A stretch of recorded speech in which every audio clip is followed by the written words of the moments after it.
ابھی تو یہ سب کچھ باتوں کی حد تک جو ہے نا، ان کے پاس تو کچھ ہے نہیں، باتوں کی حد تک کر رہے ہیں۔ آپ کو پتہ ہے ابھی یہ 50 روپے لیوی کا جو انہوں نے قانون پاس کیا تھا فی لیٹر لگانے پر، وہ بھی سنا ہے اپریل 2023 سے لگانے جا رہے ہیں۔ یہ کہتے کچھ ہیں کرتے کچھ ہیں۔ اور دوسری بات، جس طرح آپ نے پہلے کہا کہ عمران خان کو یہ دکھا رہے ہیں کہ پاکستان کا دشمن یا کچھ، آپ کو میں تھوڑا سا جو ہے ماضی میں لے جانا چاہتا ہوں۔ عمران خان کو شروع سے انہوں نے کبھی اس پہ کوئی الزام لگایا، کبھی کوئی بیانیہ لے کے آئے ہیں، کبھی کوئی بیانیہ لے کے آئے ہیں، لیکن اللہ تعالیٰ بھی اوپر ہے اور سیاست ہم سب کے سامنے عمران خان صاحب آج پاکستان کے مقبول ترین لیڈر ہیں۔ سب سے پہلے جاوید ہاشمی 2014 میں جب دھرنا تھا اس زمانے میں استعمال ہوئے، آپ کے سامنے ہیں۔ آج جاوید ہاشمی صاحب کہاں پہ ہیں؟ جاوید ہاشمی سے شروع کریں اور آپ فیصل واڈا تک آ جائیں، جس کو استعمال کیا اس کا سیاسی کیریئر ختم ہو گیا۔ آپ نے دیکھا کتابیں لکھوائی گئی عمران خان صاحب پر کہ کس طرح آج تک وہ کتاب لکھنے والی کا کیا عوام نے رسپانس دیا اور عمران خان کو کیا رسپانس دیا۔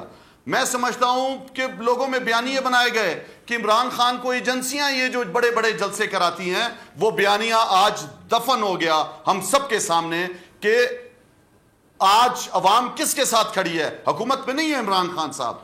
عمران خان صاحب کے ساتھ بڑے انہوں نے بیانیے بنائے کہ یہ کر دیا، توشہ خانہ سے لے کر کینسر ہسپتال، جو میں سمجھتا ہوں پوری دنیا میں اس طرح کی مثال نہیں ہے جہاں پہ 70% غریبوں کا مفت علاج ہو۔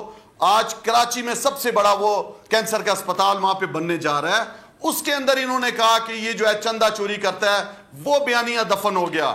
عمران خان کے اوپر جو داغ انہوں نے لگانے کی کوشش کی وہ داغ دھل گیا، اور جس نے لگایا اس کی سیاست ختم ہو گئی۔ یہ تاریخ ہمیں بتا رہی ہے۔ اسی طرح جب یہ رجیم چینج کا آیا تو سب کے سامنے نہیں جی یہ کوئی سائفر ہی نہیں آیا، وہ جھوٹی بھی بول رہی تھی، یہ سائفر نہیں ہے، اور ساری دنیا کے سامنے جب سائفر لہرایا آپ کے سامنے ہے۔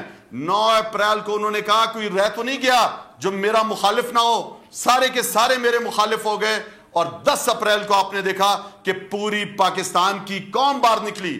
آج 13 جماعتوں کے ساتھ الیکشن کمیشن بھی ایک جماعت بنا ہوا ہے، ملا ہوا ہے ان کے ساتھ، لیکن آپ دیکھ رہے ہیں کہ عوامی طاقت عمران خان کے پاس ہے۔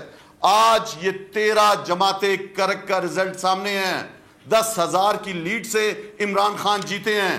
وہاں پہ لوگوں کو پتا تھا کہ عمران خان صاحب نے نہیں جانا ہے اسمبلی، اس کے باوجود حقیقی آزادی کے لیے ووٹ دیا ہے۔ کا اعلان کیا ہے، اس پہ بھی ذرا کامنٹ کر دیجئے گا۔ میں آپ کو بتاؤں چیف الیکشن کمیشن یہ جو ہے آپ کا سکندر سلطان، اس کی بددیانتی سب کے سامنے ہے۔ عمران خان صاحب نے کہا ہے کہ جس طرح انہوں نے جو غلط ثابت کرنے کی کوشش کی ہے، 10 ارب روپے کا میں اس پہ ہرجانے کا اعلان کروں گا۔ میں آپ کو تاریخ سے بتا رہا ہوں کہ جس نے بھی کہا، پھر کہا گیا جی اے ٹی ایم کے بغیر نہیں چل سکتا عمران خان، آپ کے سامنے اے ٹی ایمز کا بھی اشر۔